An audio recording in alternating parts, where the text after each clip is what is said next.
Hi friends, welcome to Salem Padma சமையல். இன்னைக்கு நம்ம என்ன பார்க்க போறோம்னா கொஞ்சம் டிஃப்ரெண்ட் டேஸ்ட்டாக இருக்கிற மாதிரி உசிலி உப்புமா தான் பார்க்க போகிறோம். வாங்க போய் பார்க்கலாம். அதுக்கு முன்னாடி நம்ம சேனல் இப்போ தான் புதுசாக பார்க்குறீங்கன்னா சப்ஸ்கிரைப் பண்ணிக்கோங்க.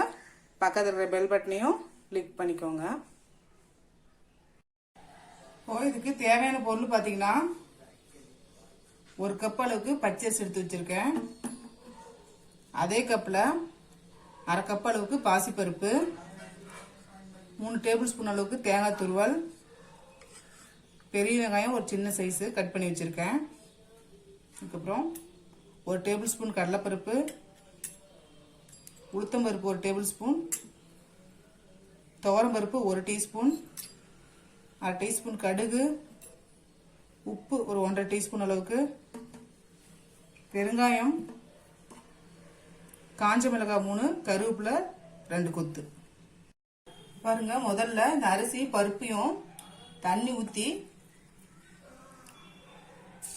கழுவிட்டு வந்துடுறேன். இப்போ பாருங்க, நான் பேன் வச்சிருக்கேன். இந்த பாசி பருப்பை நான் 2-3 வாட்டி வாஷ் பண்ணிட்டேன். இப்போ இதை போட்டு வறுத்துக்கலாம்.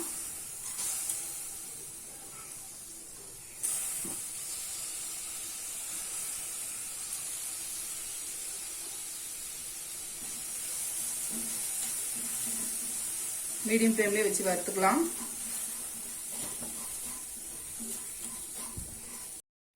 இப்போ பாருங்க, பாசிப்பருப்பு நல்லா வறுபட்டுருச்சு. இப்போ இதை நான் தனியாக ஒரு பிளேட்டில் எடுத்து கொட்டிக்கிறேன். பாருங்க, மறுபடியும் பேன் வச்சிருக்கேன். இப்போ இந்த அரிசியை போட்டு வறுத்துக்கலாம்.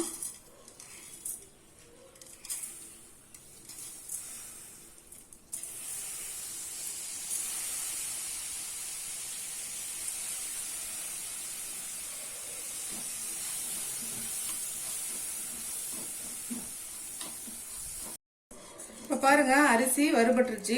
செவக்க தேவையில்ல, கொஞ்சம் ஓரளவுக்கு வறுபட்டா போதும். இப்ப இதையும் எடுத்து பிளேட்ல கொட்டிக்கலாம். இப்ப பாருங்க, நான் குக்கர் வச்சிருக்கேன். இதுல ஒரு 3 டேபிள் ஸ்பூன் அளவுக்கு ஆயில் ஊத்துறேன். பாருங்க, ஆயில் ஹீட் ஆயிடுச்சு. கடுகு ஃபர்ஸ்ட் போடலாம்.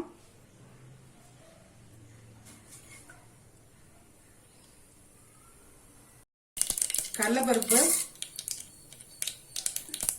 உளுத்தம்பருப்பு போட்டுக்கலாம்.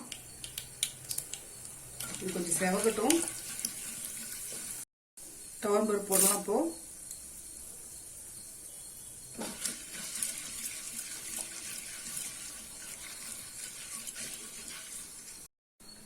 பாருங்க, பருப்புலாம் வறுபட்டுருச்சு. இப்ப நான் வெங்காயத்தை போடுறேன்.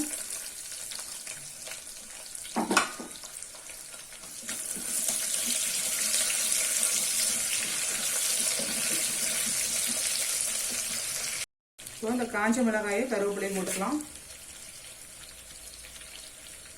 பெருங்காயம் இப்படி கொஞ்சம் போடுறேன்.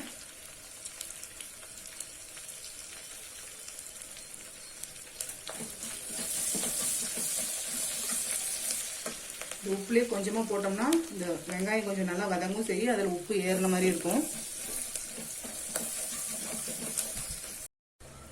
பாருங்க, வெங்காயம் வதங்கிருச்சு. இப்போ 1.5 கப்பு அளவுக்கு 3 கப் அளவுக்கு தண்ணி எடுத்து வச்சிருக்கேன். அதை ஊத்திக்கலாம்.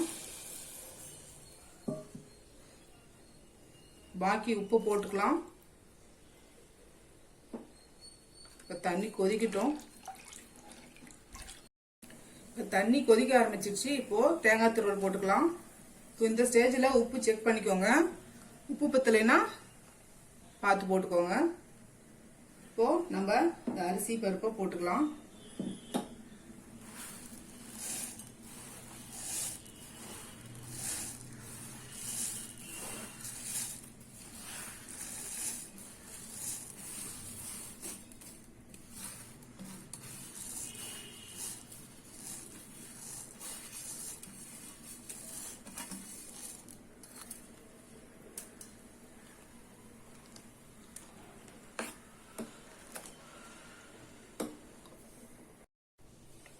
இப்போ குக்கர் க்ளோஸ் பண்ணிக்கலாம். குக்கர் க்ளோஸ் பண்ணிட்டு மீடியம் ஃப்ளேம்ல 2 விசில் வச்சு எடுத்துக்கலாம்.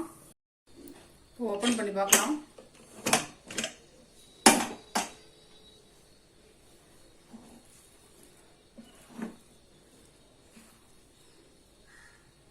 சூப்பராக ரெடி ஆயிடுச்சுங்க. நம்ம உதிரி உதிரியா உசிலி உப்புமா ரெடிங்க. இப்போ பாருங்க, நம்ம செஞ்ச இந்த உசிலி உப்புமா ரெடி ஆயிடுச்சு. இது வந்து ஏதாவது சட்னி வச்சு சாப்பிட்டா சூப்பர் டேஸ்டா இருக்கும். ட்ரை பண்ணி பாருங்க.